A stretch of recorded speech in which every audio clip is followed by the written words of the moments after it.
serving in the U.S. Army with the Berlin Brigade from 1976 through 1979. It was during the Cold War with the Soviet Union in Berlin, a city divided by the great powers that won World War II.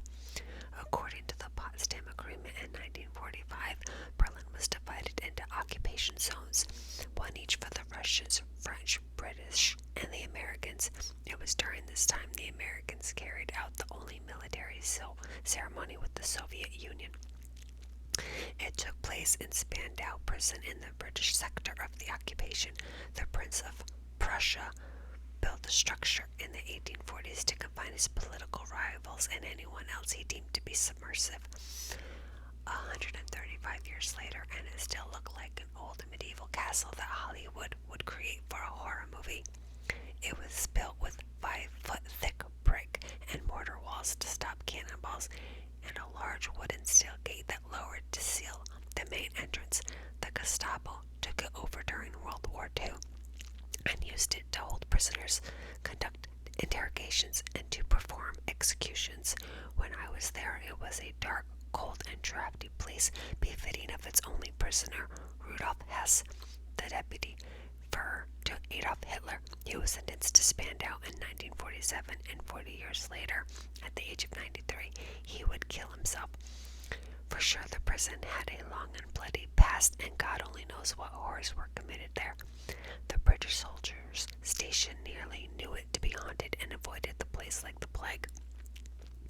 During my tenure, someone from my command headquarters decided to put together a unit of combat veterans to participate in a ceremony with a Russian honor guard. The idea was to show them up and let them see what experienced infantry soldiers look like, as opposed to their more ceremonial approach. Each of us was handpicked, and we practiced every single aspect of the ceremony over and over until we were all sleeping at attention. It paid off because when the day came, we outshined the Russians, but as usual, there was a flip side. We had to remain, and the Russians, who were as frightened of the bloody place as the rest of us, got to leave. Only Hess's doctors remained. For 3 months, we lived in the compound and pulled prison guard over the old Nazi. There were 9 guard towers around the prison wall. We would enter the base of a tower through a locked door and climb a steep ladder-like staircase to a trapdoor under the floor of a guard stack. Once inside, we would close the small door and stand on it throughout our watch. All the towers were the same, that is, except for Tower 7.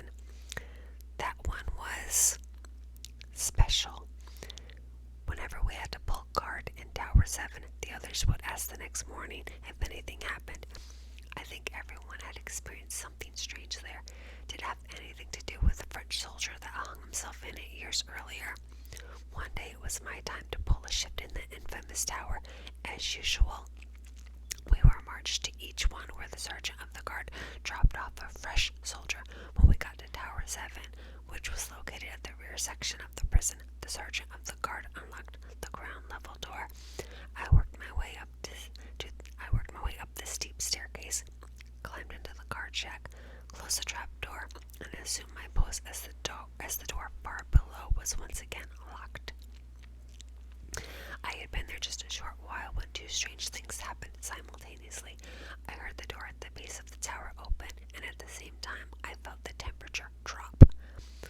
The door opening at that moment was strange because it wasn't the end of my shift, and only the sergeant of the guard had the key. Then I heard heavy, labored breathing, as if someone were having trouble getting air.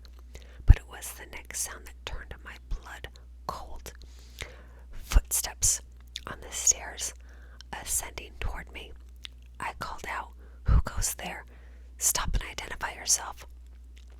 I had a full magazine of live ammunition, and I thought about loading my weapon, but I stopped myself. The footsteps grew nearer until they were just under the floor of the guard shack.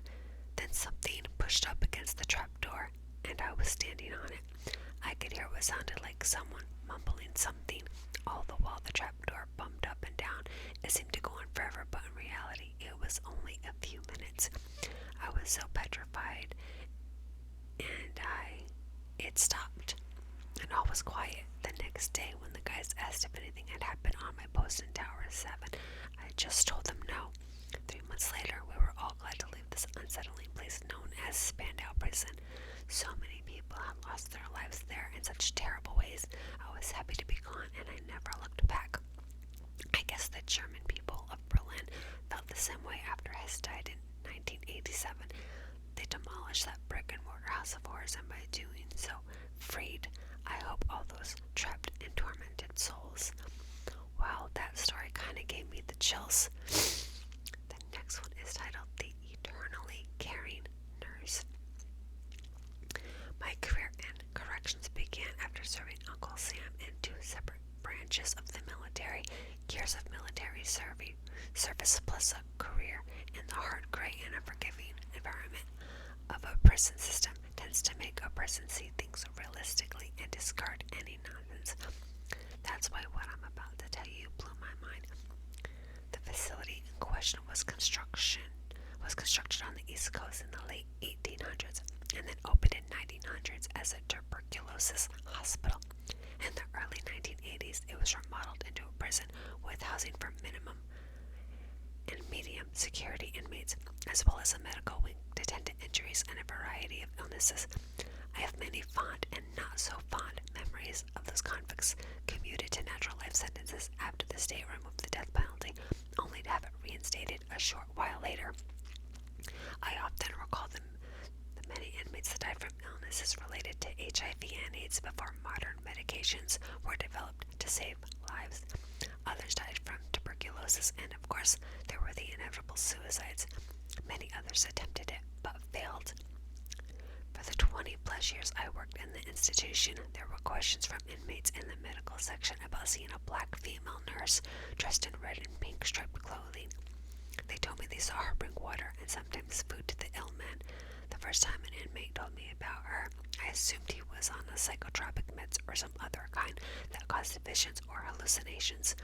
But then other inmates began telling me the same thing. I would tell them that there were no medical personnel working in the prison that wore that type of uniform, but still the reports of sightings continued. While I never saw the nurse on any of my shifts anywhere in the prison, I had to wonder after one inmate after another told me the same story. They couldn't all be hallucinating. The facility closed in 2008. I was retired by then, but I had one last opportunity to tour the old building.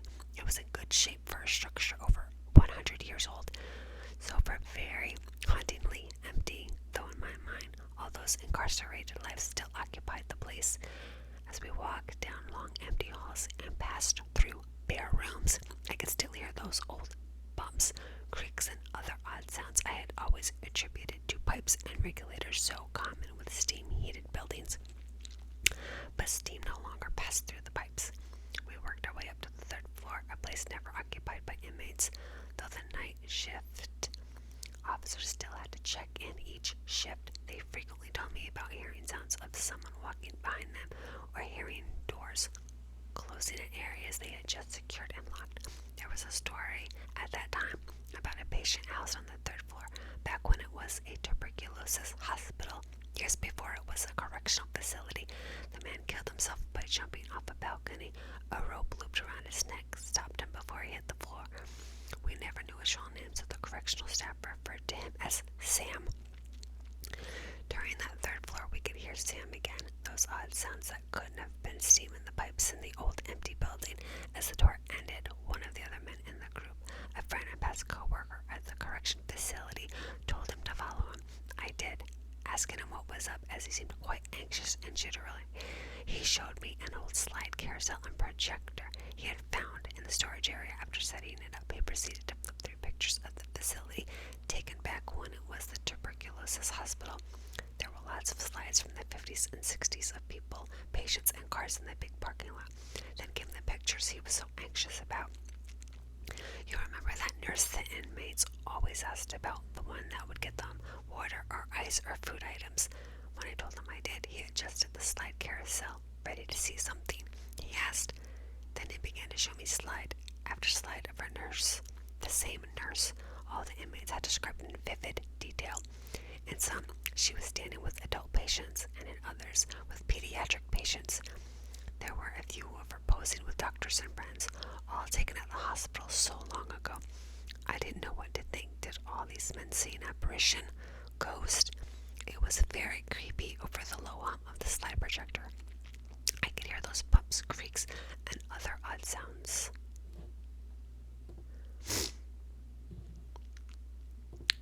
The next story is titled, Some Stayed Behind. To better understand the intricacies of paranormal research, Sapulpa Herald reporter Brian Patrick was permitted to do a sort of ride-along with investigators from Sooner Paranormal of Oklahoma.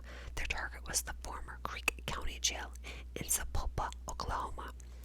There had been rumors for some time about a restless spirit in the old facility, and Jim Pace, founder of the organization that was called in to evaluate the property. According to Pete, who brings a massive amount of paranormal investigative experience to the task, the scientific approach is key to revealing genuine evidence rather than relying on superstitious conjecture. It's also important, he says, to know the history of a place besides the incredible negative energy that typically exists around any structure used to incarcerate violent and troubled souls. Pace learned that a deputy sheriff was accidentally shot and killed in the jail shortly before it was moved to a new facility. Some people believe the spirit still walks there.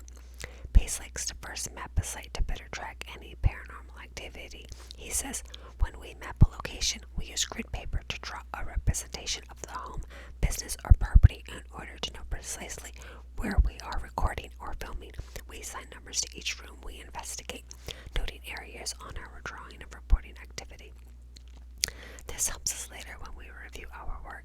It also allows the investigator to more easily point out to the client where they uncover activity, and should they conduct a follow-up investigation, they have a record of where to concentrate their efforts. Sooner Paranormal of Oklahoma investigators employ something called a gasometer to detect any fluctuations in electromagnetic energy in a particular location. A base level is first established by measuring inside and outside of a target building. If the glass meter shows a spike during an investigation, it indicates a possible presence.